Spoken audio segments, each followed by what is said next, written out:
9/11, 2001. 4 planes change America and the world forever. 19 men, armed with box cutter knives, strike a stunning blow against the mightiest superpower on the planet. Now investigators must discover how the multi-billion-dollar security apparatus of the US military, intelligence, and aviation authorities could be totally blindsided by a simple plot that exploits fatal gaps in their defenses.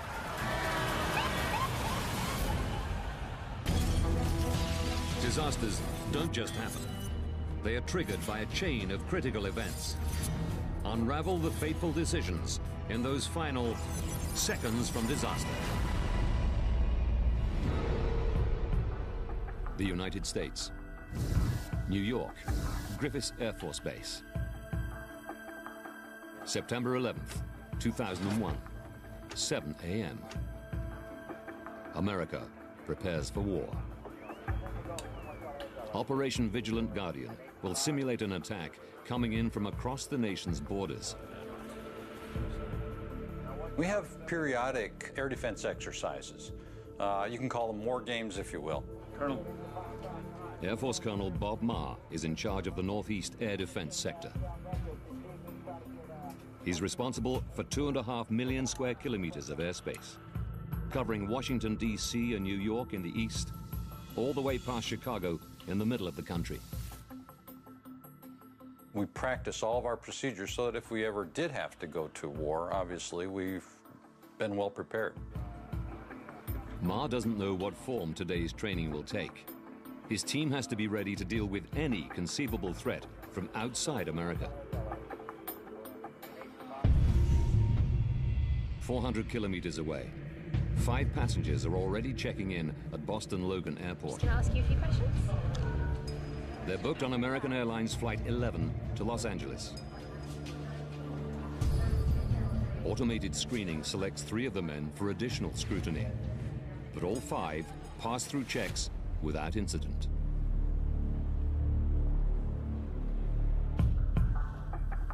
American Airlines Flight 11 will be one of over 5,000 commercial flights in the skies within the next hour. And the man in charge of keeping them all on track is Ben Sliney. He's worked in air traffic control for 30 years, but today is his first as National Operations Manager for the Federal Aviation Administration. I was given charge of the nation's airspace. I'm feeling pretty good on the first day of that job. 7:59 a.m. American Airlines Flight 11 climbs into the Boston skies. Its route to LA will take it due west. Looking after the economy class cabin is number 3 flight attendant Betty Ong.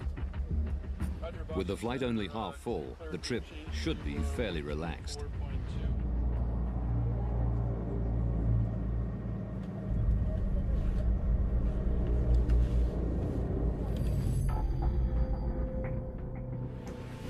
(8:02). Colonel Bob Marr and his team are on standby for their air defense exercise. They're totally unaware of the events beginning on American Flight 11.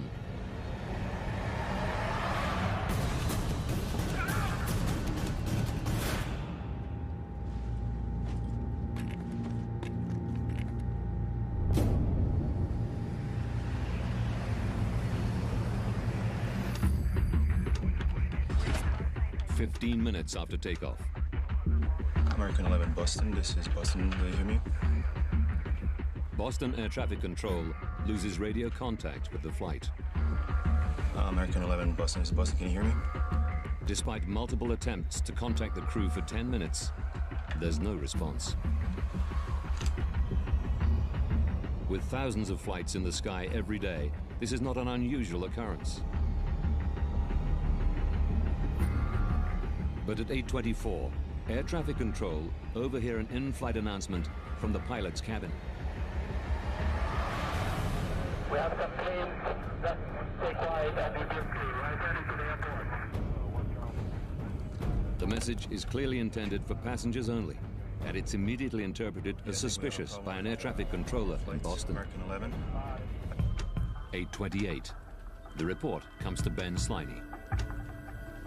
Our experience with a hijack is they usually ended benignly, and I wasn't overly concerned about the fact that a hijack had occurred. 8:34 a.m. On board, Betty Ong, in desperation, has managed to contact her airline, calling the reservation center in Raleigh, North Carolina. My name is Betty Ong. I'm number 3 on flight 11. I think we're getting hijacked. Can anybody get up to the cockpit? No. The cockpit is not answering their phone, and the door won't open. We don't know who's up there. And our number 1 has been stabbed, and our 5 has been stabbed. 8:35. The plane is not responding to air traffic controllers. And for the last few minutes, it's been deviating from its route towards New York.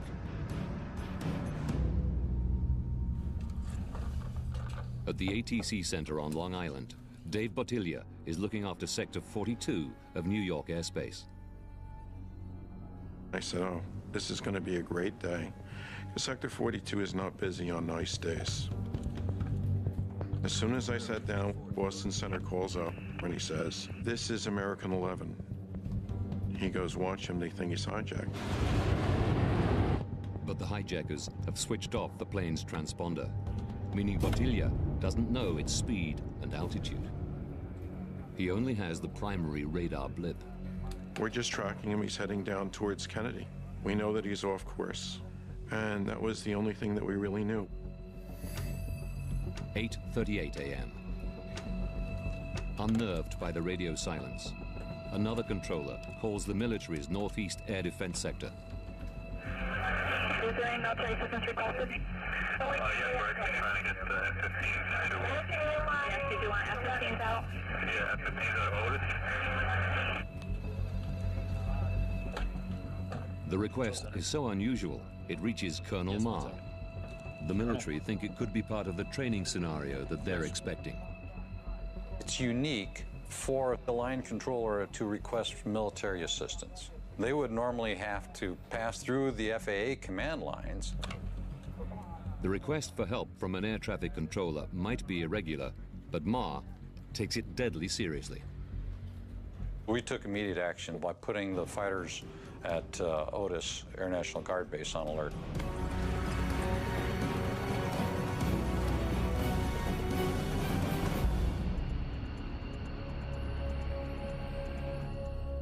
Otis Air Force Base, Massachusetts, is 250 kilometers northeast of New York City. Where, in a bid to trace the missing flight over New York State, Dave Bottiglia contacts another flight in the area. Please change transponder. I said, do you see an American flight off your left? And he says, we saw him before, when we got him in sight, we no longer see him. The last reported sighting of American Airlines Flight 11 is just north of Manhattan, New York City. 8:43 a.m. On board American 11, flight attendant Betty Ong has been doing her best to let people on the ground know what's happening on the plane. I can't get into the cockpit. Is anybody still there? We are, absolutely. You're doing a great job. Just stay calm. Okay, Betty? What's going on, honey? Okay. Aircraft is erratic again. It's having very erratically.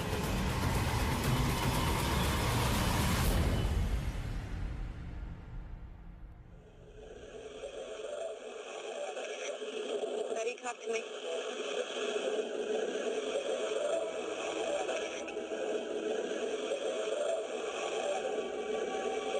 Betty, are you there?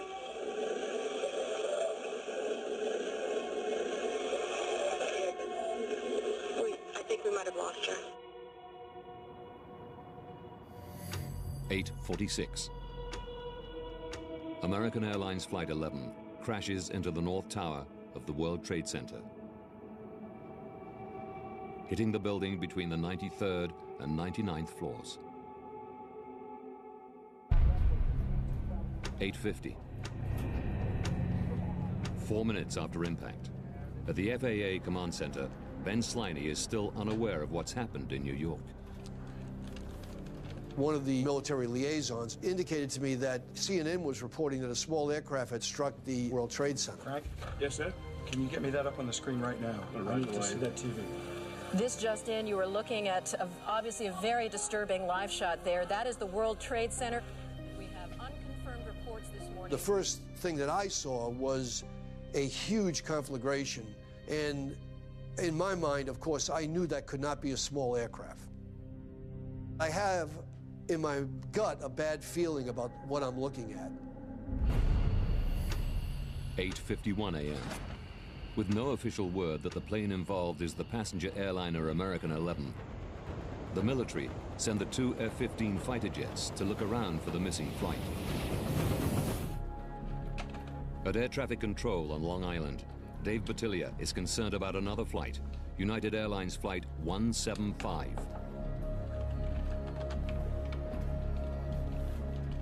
The transponder code has already changed, and now it too is flying erratically.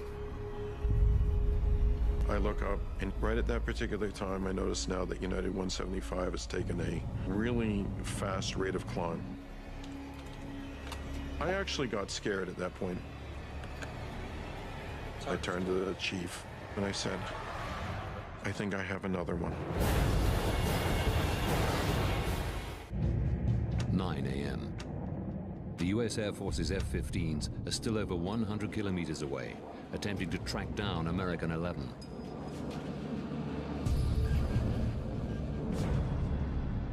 Now, United 175 begins a terrifying descent. We saw it, and somebody in the area was actually counting it out now. 6,000, 4,000, 2,000, and they said the next hit, he's in the ground. And then somebody screamed out, oh my God, that's the World Trade Center there.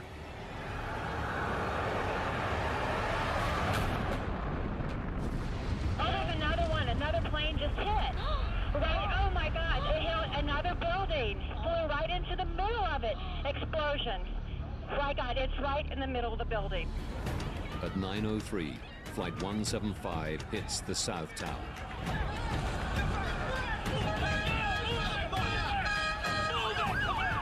Panic spreads around Lower Manhattan.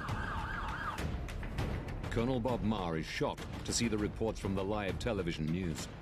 At that point, our entire mindset shifted. Now New York is under attack. This is no war game. It's the real thing. He sends the F-15s direct to Manhattan. Whatever altitude they need to go for center to make that work is fine with me. But that's the area I want them to go and hold. 9:04. At the FAA Command Center, Ben Sliney, on his first day as National Operations Manager, faces an unimaginable challenge.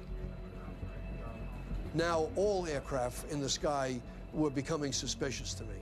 Immediately, I ordered a national ground stop order, meaning that no aircraft in the nation could now take off and join our airspace.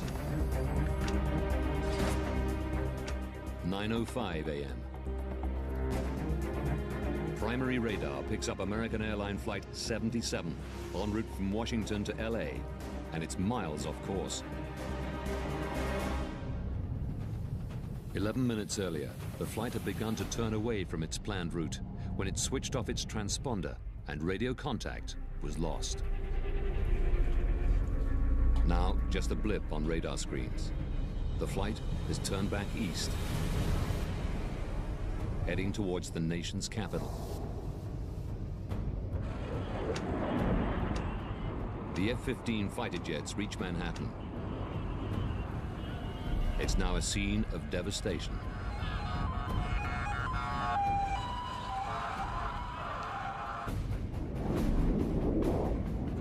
At the same time, 500 kilometers away, at Langley Air Force Base, Virginia, another two fighter jets, F-16s, are deployed in the hunt for Flight 11.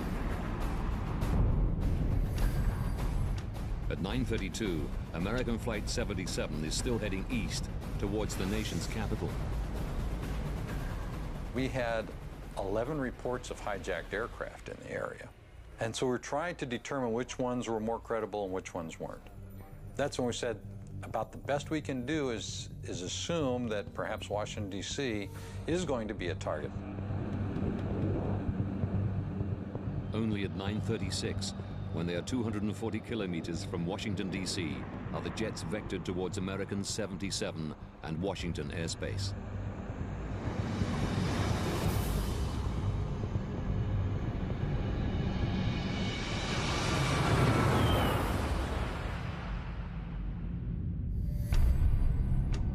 .37 a.m. Oh my goodness. Oh my goodness. We're looking at a live picture from Washington, and there is smoke pouring out of the Pentagon.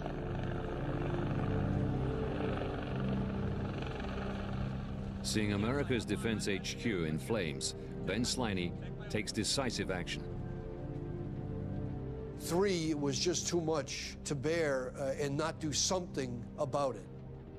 I can't physically control all the aircraft, but I can certainly eliminate all the aircraft from the sky. This is Ben Sliney, head of ATC. That was the point at which I gave the order to land all aircraft at the nearest airport, regardless of their destination. Over 4,000 aircraft in American airspace all begin to land. It's an unprecedented move.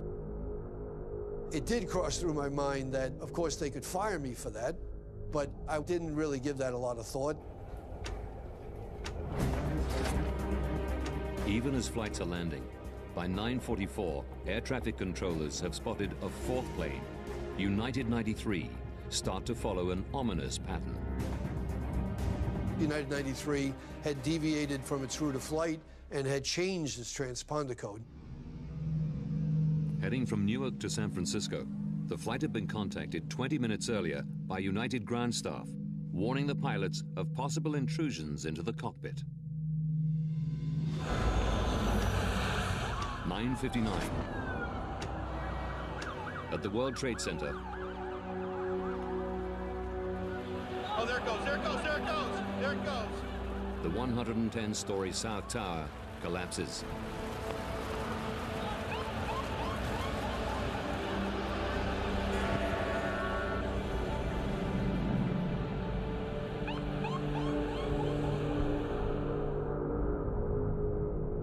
And air traffic controllers are now trying to work out if United 93 has been hijacked.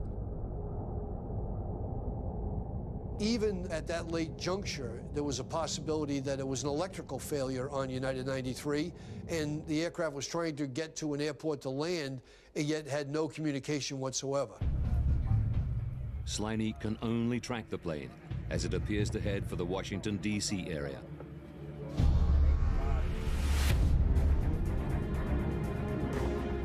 The U.S. Air Force F-16s rush to set up a defensive patrol above the nation's capital.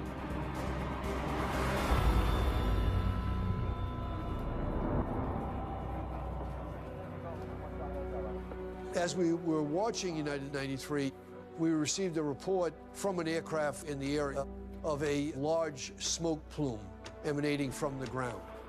We made the presumption that that aircraft had struck the ground in western Pennsylvania.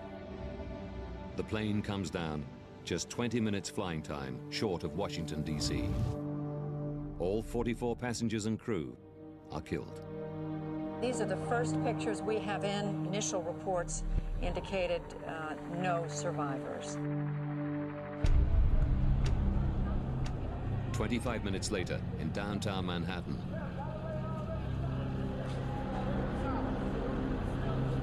the North Tower of the World Trade Center collapses.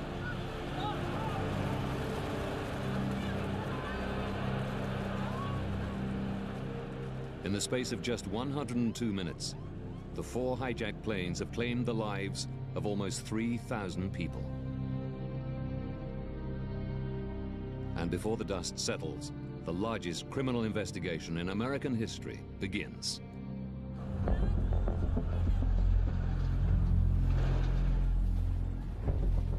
There are literally thousands of leads for the FBI counterterrorism team to chase down. Evidence scattered across 3 crash sites. But when the first major breakthrough comes, it's far from the scenes of devastation. Ken Maxwell is one of the senior FBI agents in Manhattan. Mohammed Atta, who had flown on American Flight 11, had left his bag, not intentionally. His bag did not make the connecting flight from Portland, Maine. That bag was a treasure trove of information and evidence that directly identified him as a main player. Using this information, it takes a network of thousands of FBI special agents only 72 hours to piece together a web of 19 suspected hijackers. All are linked to a sworn enemy of the United States, Al-Qaeda, and the group's leader, Osama bin Laden. But how did the most sophisticated security network in the world fail to confront this well-known threat and prevent the hijackings and their tragic consequences?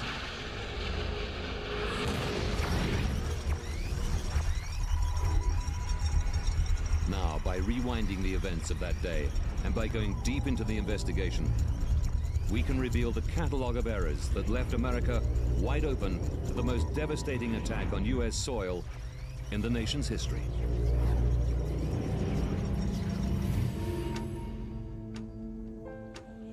Just over a year after the attacks, thank you all for coming. Please be seated. President George W. Bush sets up the 9/11 Commission. Today I sign an act of Congress authorizing a national commission to investigate the events of September the 11th. As senior counsel to the 9/11 Commission, John Farmer is tasked to investigate the events of the day in forensic detail. You can't be in law enforcement as long as I was and not have 9/11 affect you pretty deeply. I remember thinking at the end of that day, what just happened? And that question really haunted me. The United States spends billions on military and intelligence systems to safeguard the nation. And it falls to John Farmer to question whether those systems could have stopped the 9/11 plotters.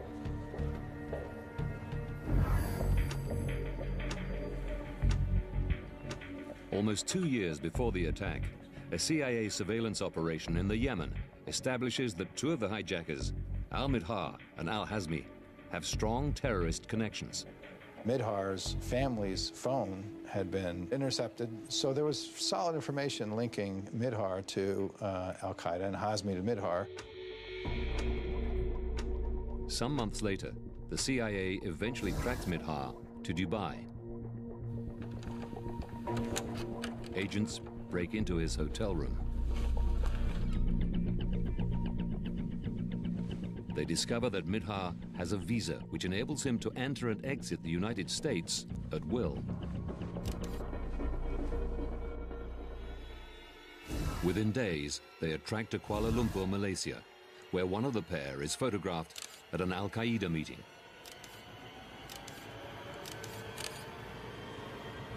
There had been a meeting in Malaysia that had been surveilled, and then they lost the trail. Up to this point, the system has worked. The CIA has identified a foreign threat to the United States. But here is where the plot slips through the cracks in the U.S. intelligence system.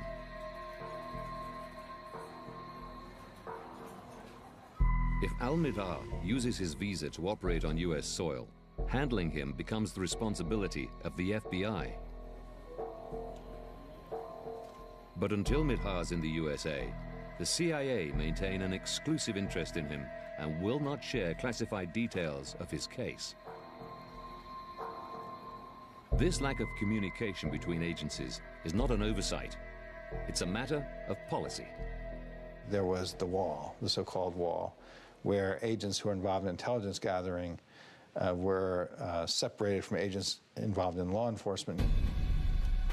Before 9/11, the wall is there because evidence gathered from intelligence surveillance or spying is perceived as inadmissible in a U.S. court of law. But the way that it actually worked was the wall became an excuse not to share information. 19 months before the 9/11 attacks, Al-Midhar and Al-Hazmi move into an apartment in San Diego, California. The CIA are aware that Al-Midhar and Al-Hazmi are in the country, but they're not tracking the men's precise movements. That would be a job for the FBI, but the Bureau doesn't even know the pair are in America. And for over a year, the two move unhindered around the U.S. So there's another sort of bureaucratic fault line there. Things had been working really smoothly, the FBI would have known to look for them too, but didn't. And so when they come to the United States, they come in unnoticed. It's not the only missed opportunity that the Commission uncovers. 3 months before the 9/11 attacks, a critical point comes at a specially convened intelligence meeting between the CIA and the FBI, analyzing previous terrorist attacks. CIA agents show their FBI counterparts photographs of Al-Qaeda connections that include Al-Midhar. The FBI want to know more. Because of the wall, the FBI is not told certain important things, to the great frustration of the FBI agents.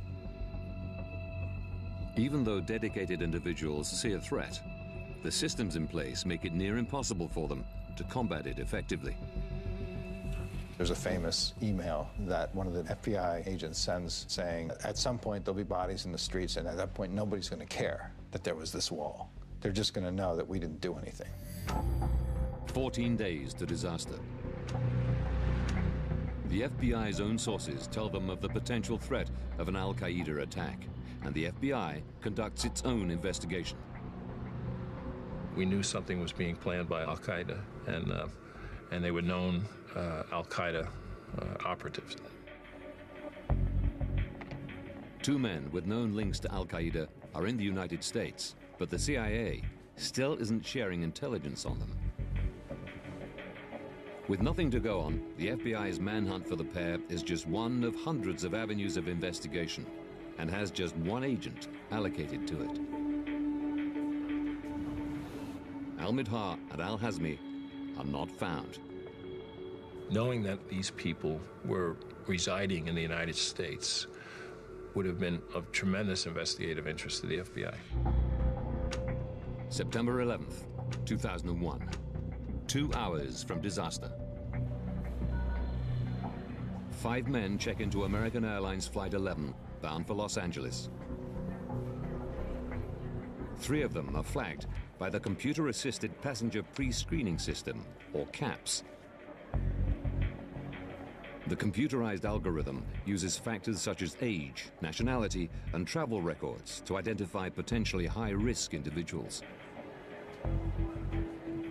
If a passenger is selected by the CAP system for scrutiny, it involved, on that day, a more deeply searching questioning of his itinerary and where he's going, potentially what his bags are containing.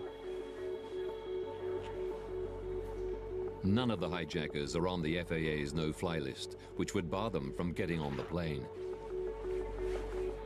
And several of the hijackers board the plane carrying box-cutter knives on their person or in their hand luggage. There were regulations about the blade length. If it was less than 4 inches, for example, it was not considered to be necessarily a dangerous weapon. Over the next 45 minutes, 14 more hijackers check into 3 more flights at cities across the northeast U.S. 3 more of them are picked up by CAPS, and several of the hijackers are also carrying knives. And yet, all of them are allowed to board their flights. You have to understand that the procedures that were in place didn't contemplate hijackers who would try to destroy the plane. Previously, hijackers had taken over passenger airliners to win a bargaining position, not for suicide missions. Nobody is prepared for a deadly airborne attack. And once on the flights, it was a simple matter for the hijackers to take over the planes.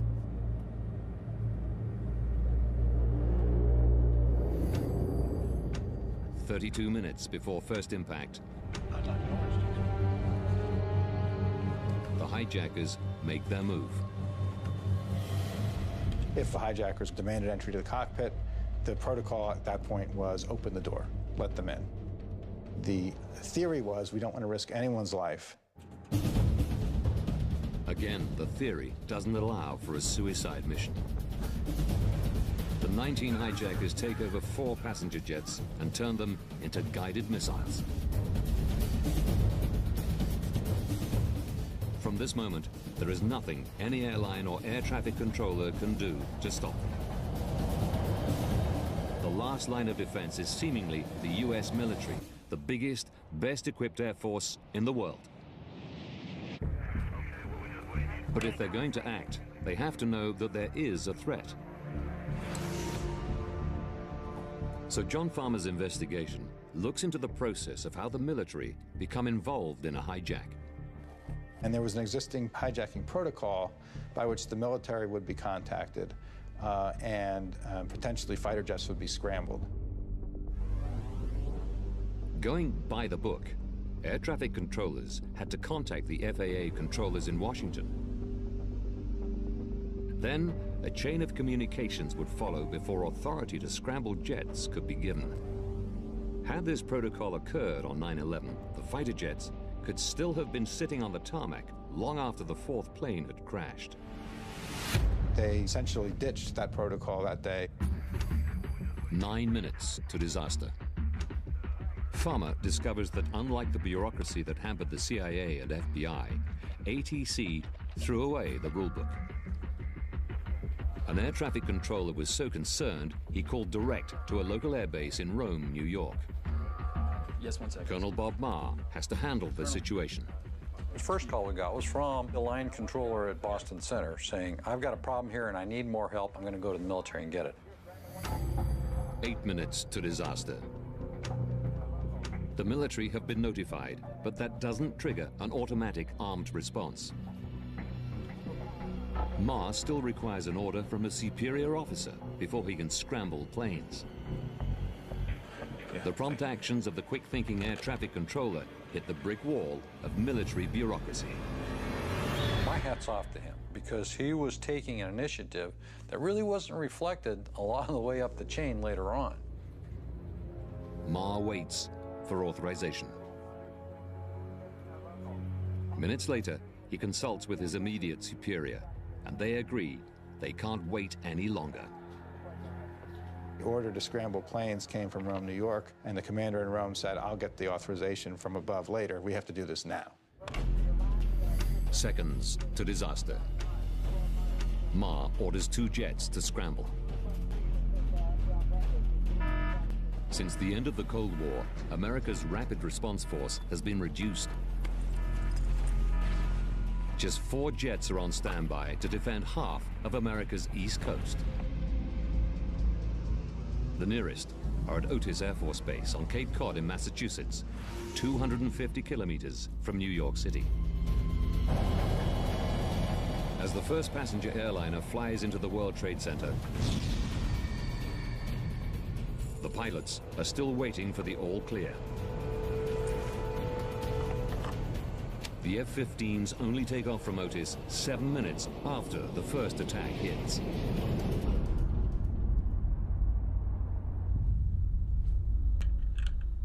Farmer then examines how the military respond to the unfolding attacks, minute by minute. What he finds is extraordinary. Even after the first impact, nobody in authority yet knew that it was American 11 that had flown into the North Tower.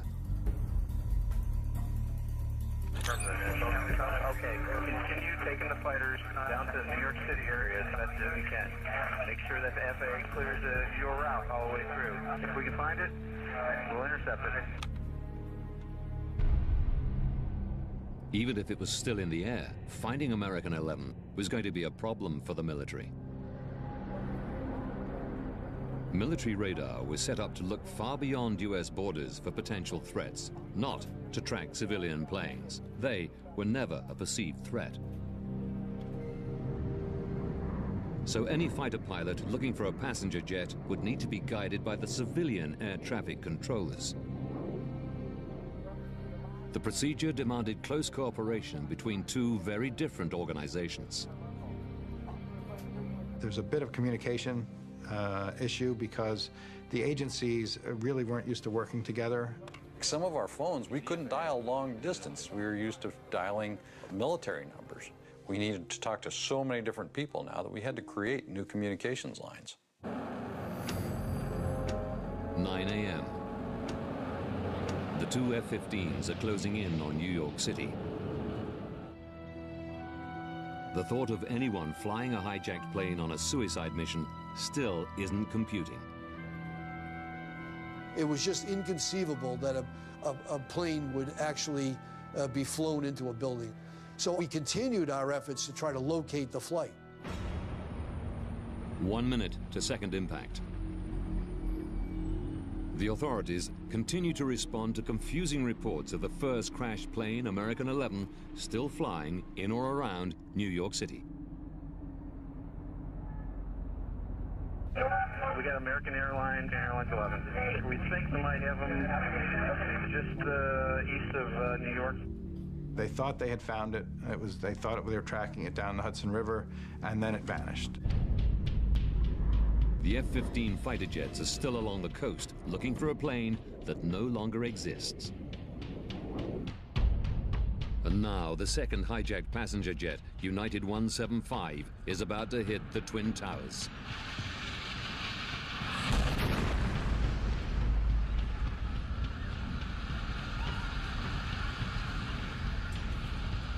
Actually, we don't realize there's another problem until we pretty much see it on TV, believe it or not. Now, America knows without question it is under direct attack.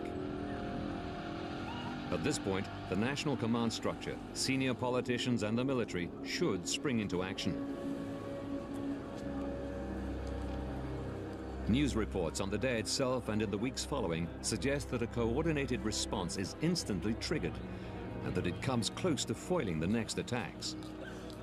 What had been told to the public was that the first two planes came as a shock, and the planes hit the Trade Center. But by the third flight, the national command structure had reasserted itself, had responded to the shock.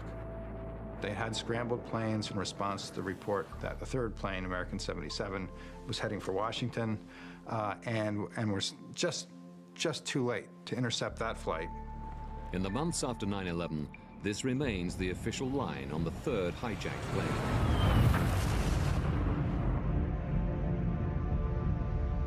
But the 9/11 Commission reveals the true picture.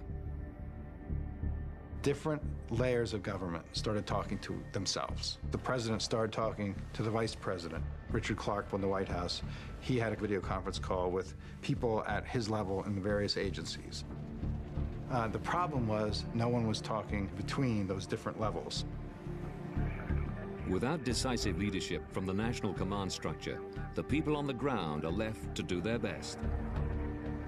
What we found was that there was no report to the military that American 77, the third plane, was hijacked at all. They had a report shortly before it crashed that it was missing, and they had a report shortly before it crashed that there was an unidentified plane somewhere near the Pentagon. But there was no report that American 77 had in fact been hijacked. When it comes to United 93, the fourth hijacked plane, the official line that the authorities were in control of the situation is even stronger. It was on radar. They had the authorizations they needed to intercept the plane and, if necessary, take it down. But as John Farmer reviews the military's recordings, a different story comes to light. Farmer's investigation discovers that at the highest levels of authority, no one was taking decisions relevant to the situation on the ground. From the perspective of the command center and myself, there was no one in the nation who knew what was going on. The truth of that day is that the national command structure was irrelevant at the critical time period. The terrible truth of 9/11 is that the only people making a difference were the civilians on the front line, the ATC, and the crews and passengers aboard the hijacked planes. the last line of defense. We can now reveal the series of critical failures that allowed this terrorist attack on American soil to happen.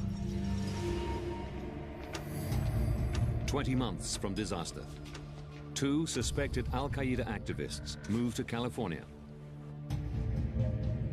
But a lack of communication between intelligence agencies means the FBI don't even know they're in the country. 14 days from disaster, the FBI begins a manhunt, but it's too little, too late.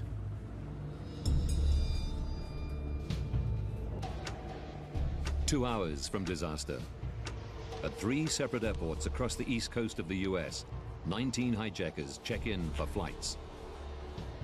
A few are selected for extra scrutiny, but all are allowed to board their planes with weapons easily to hand. 32 minutes from disaster. On American Airlines Flight 11, the hijackers use their weapons to take control of the plane.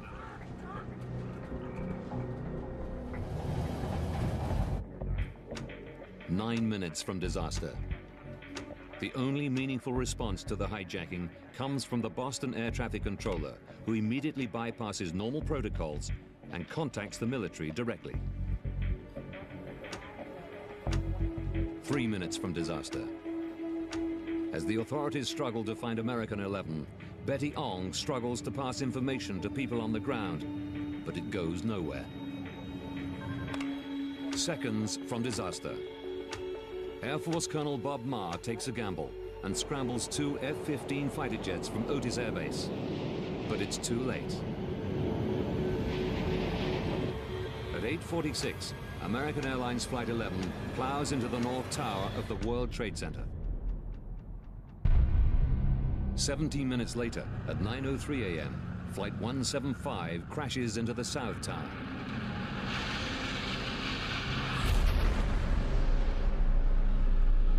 Flight 77 hits the Pentagon at 9:37, 51 minutes after first impact.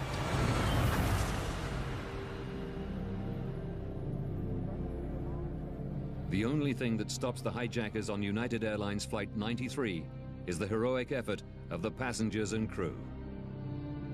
Their struggle ends with the final crash in a field outside Pittsburgh at 10:03.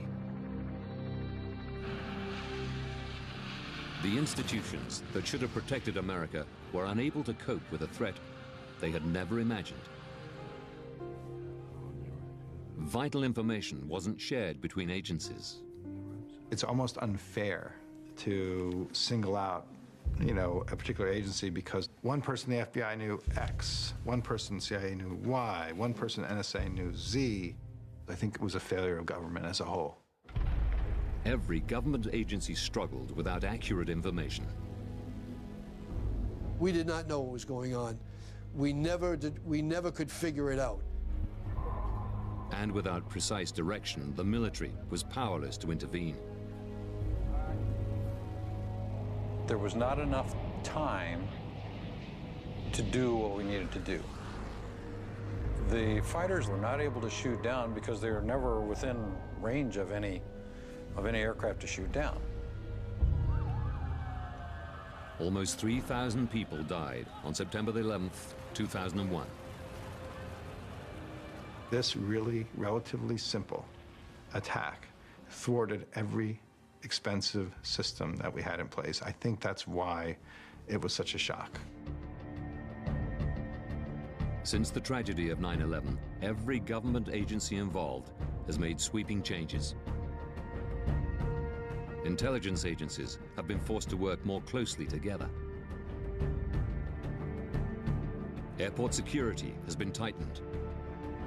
Military and civilian radar and air traffic operations have been merged to talk in one language.